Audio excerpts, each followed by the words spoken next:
Alien commander slapped a Deathworlder's face. 5 seconds later, the galaxy saw his severed head. The Galactic Council chamber hummed with the soft bioluminescence of 1,000 species. Representatives from across the known universe had gathered on Station Zenith 7 to witness what they believed would be humanity's formal submission. For 3 months, the Coalition had blockaded Earth, cutting off supply routes and communications. They expected surrender. They expected compliance. They understood nothing about Deathworlders. Katniss stood at parade rest beside Nox, her expression carved from stone. Both wore the dark gray uniforms of Earth's diplomatic corps, though the term diplomatic had become something of a joke among their people. When you came from a planet where everything, the weather, the predators, the bacteria, actively tried to kill you, diplomacy took on a different flavor.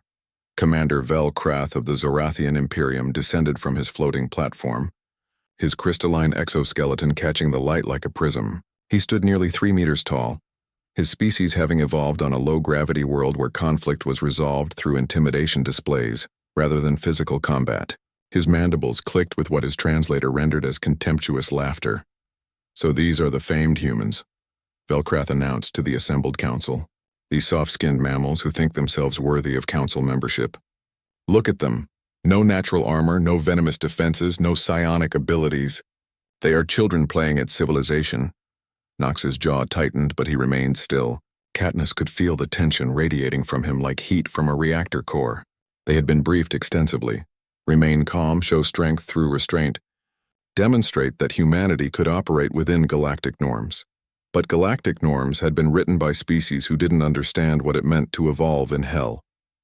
Velkrath circled them slowly, his translator continuing to broadcast his assessment. "Your planet is a curiosity, a death world that somehow spawned sentient life. But sentience does not equal sophistication. You raid our shipping lanes, you refuse to acknowledge our territorial claims, and you dare to demand representation? We demand equality," Katniss said, her voice level. "Nothing more, nothing less." The commander stopped directly in front of her. His compound eyes, each facet reflecting her image 100 times over, studied her with something between fascination and disgust. "Equality? You must earn your place, human. You must learn to bow." What happened next would be analyzed by xenopsychologists for generations. Velkrath's manipulator, appendage, what humans might call an arm swept forward in a gesture that among his people represented dominance assertion.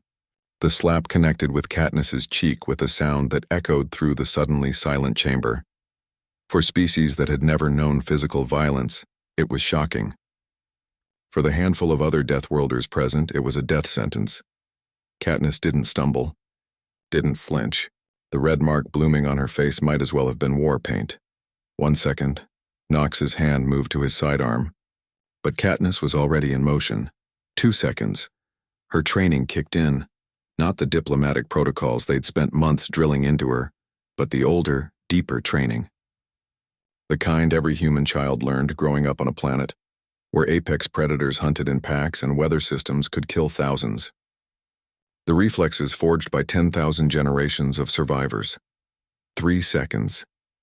Katniss's hand shot out, faster than Velkrath's nervous system could process. Her fingers found the joint where his exoskeleton, segments connected at the neck, the weak point that every human combatant had been taught to identify in Zorathian anatomy.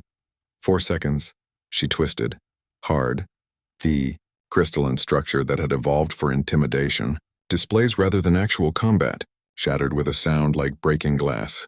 Katniss's other hand completed the motion. Her enhanced strength, so ordinary on Earth, so devastating to beings from gentler worlds, doing what came naturally. 5 seconds. Velkrath's head separated from his body and tumbled across the polished floor of the council chamber. The silence that followed was absolute. Then the screaming began. Council members fled their positions. Security drones activated. Alarms wailed across the station.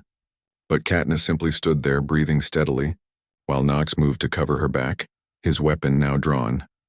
"I told you," Katniss said quietly to the nearest delegate, a Fenrathi who had pressed itself against the wall in terror. "We demand equality. On our world, if someone strikes you, you have the right to defend yourself." But he was a commander, the delegate whispered. A dignitary? On our world, Knox added, his voice carrying across the chamber, that means nothing. Touch one of us in violence and we respond in kind. That's not savagery, that's justice. The standoff lasted 3 hours. Human warships, hidden throughout the system, decloaked and took position around the station. The message was clear. Push this further, and Earth would push back. In the end, the Galactic Council agreed to negotiate. Real negotiations, not the theatrical submission they'd planned.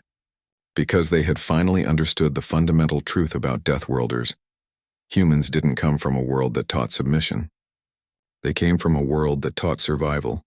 And on Earth, survival meant being willing to do whatever was necessary no matter the cost. 3 weeks later, Katniss and Knox sat in the newly established Earth Embassy, watching the galactic news feeds. The image of Velcrath's severed head had spread across 1,000 worlds.